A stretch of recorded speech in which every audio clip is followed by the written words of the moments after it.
Objective method. Objective method में समाज मिति का प्रयोग किया जाता है। पहला है समाज मिति, माने इस विधि का संस्थापक हैं J.L. मोरेनो, और इस विधि में किसी व्यक्ति समूह के किसी व्यक्ति के अच्छे गुणों की दृष्टि से चुनाव करने को कहा जाता है, अर्थात व्यक्ति के सामाजिक गुणों का मूल्यांकन किया जाता है। इस विधि में प्रश्नों की एक सूची बना ली जाती है जिसमें निम्न प्रकार के प्रश्न हो सकते हैं। आप किन दो मित्रों के साथ बैठना पसंद करेंगे? आप किन दो मित्रों के साथ खेलना पसंद करेंगे? इन उत्तरों के आधार पर किए बनाए गए आरेख, जिसे हम सिसियोग्राम कहते हैं, और उसके द्वारा हम यह प्राप्त कर सकते हैं कि इसका व्यक्तित्व किस प्रकार का, और प्रश्नावली उद्देश्य परक होती है, उसको हम बना लेते हैं।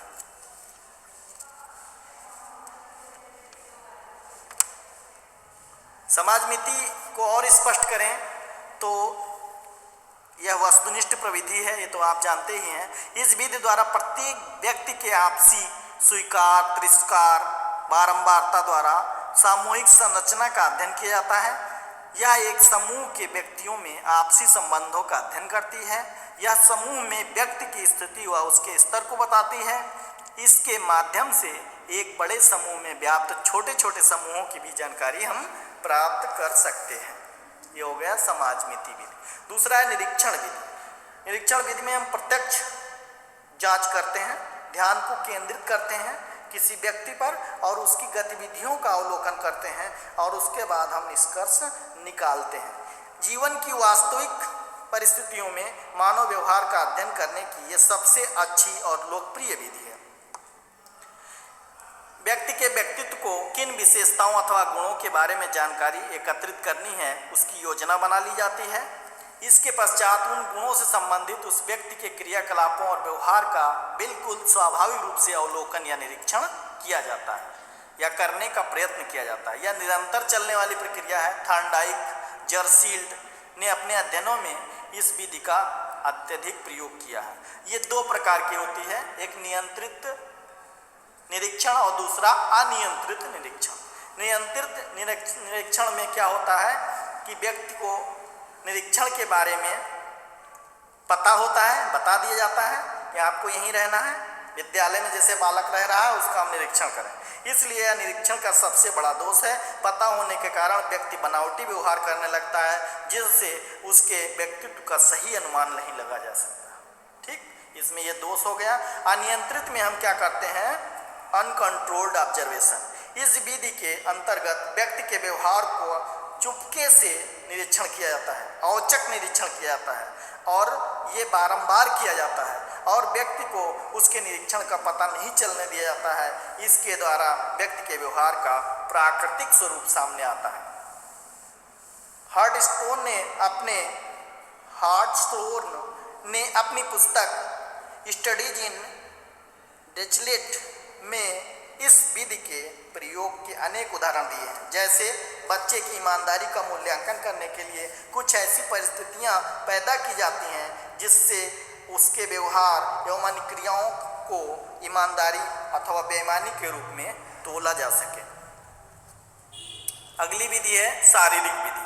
शारीरिक विधि माने इस विधि लक्षणों के आधार पर व्यक्ति का मूल्यांकन किया जाता है। यानी लक्षण, जो शारीरिक लक्षण है उसके आधार पर मनुष्य के संवेगों का अध्ययन किया जाता है, वो सब शारीरिक विधि में आता है। मानसिक क्रियाओं का भी अध्ययन इसमें शामिल है, जैसे हृदय धड़कन व रक्त का मापन। हृदय की धड़कन व इलेक्ट्रोकार्डियोग्राफ और रक्तचाप मापने के लिए प्लेन विस्मोग्राफ यंत्रों का प्रयोग किया जाता है। नाड़ी की गति जानने के लिए स्फाइग्मोग्राफ का प्रयोग किया जाता है। श्वास क्रिया नापने के लिए फियोमोग्राफ का प्रयोग किया जाता है, और इसके द्वारा इस विधि में मनुष्य की अंतः क्रियाओं का अध्ययन कर उसके व्यक्तित्व में छिपे हुए तथ्यों की जानकारी प्राप्त की जा सकती है। इसमें क्या करते हैं, पहले मौखिक विधि से उससे प्राप्त जानकारी ले लेते हैं, और फिर उसके बाद इन यंत्रों के सहारे से इस मेथड के सहारे से हम क्या करते हैं, हृदय धड़कन और रक्त मापन करते हैं, नाड़ी की गति देखते हैं, श्वास क्रिया का मापन करते हैं और फिर निष्कर्ष निकालते हैं कि वो किस प्रकार के व्यक्तित्व का व्यक्ति है। एक है परिस्थिति परीक्षण विधि। परिस्थिति परीक्षण में हमने बताया कि अच्छा सारी बता चुके हैं। परिस्थिति परीक्षण विधि में हमने पहले बता दिया सारी। इसमें क्या किया जाता है, संबंधित गुण के बारे में जानना हो तो उससे संबंधित कार्यों के लिए आवश्यक परिस्थिति जो कृत्रिम रूप से निर्माण कर दी जाती है और उसके बाद हम उसका अवलोकन करते हैं, निरीक्षण करते हैं और उसके बाद निष्कर्ष निकालते हैं कि वह किस प्रकार के व्यक्तित्व का या किन गुणों को धारण करने वाला, शील गुणों को धारण करने वाला व्यक्ति है।